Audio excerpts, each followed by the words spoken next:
how you guys portrayed the grieving parents.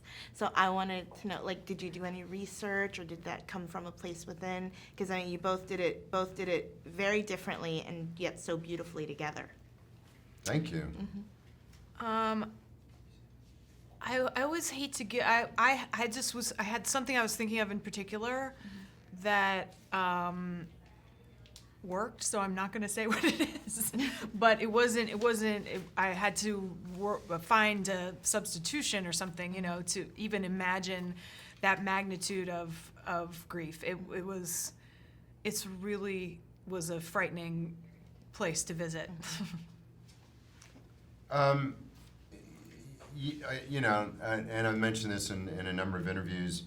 My dad was a combat vet, and he flew photo recon missions over Japan in the 40s, and then was in hand-to-hand combat in the Philippines, and there was a stoicism that followed my dad for the rest of his life. I mean, he passed away 3 years ago, but there was a stoicism all through when I was really young, and then a teenager, and in college and young adulthood, that there was just this sort of impenetrable thing with my dad, but at the same time, there was a vulnerability to my dad, and that I always attributed to the atrocities that my dad had witnessed, but was never able to really talk about.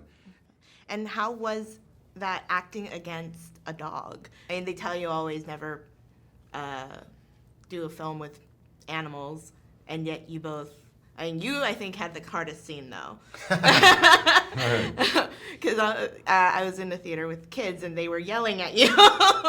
So, there was a few tough ones, but I know of which you speak. But go ahead. It's hard, at times, but you just want to respect the animals and make sure that they are being taken care of, and also it's great to tell the story of the work they do and how helpful they are in service, and it puts some restrictions on you, but it also makes you stay on your feet in case something spontaneous in the good way happens. So you try to look at everything as a positive, so that you don't feel like constrained. But they're very professional dogs.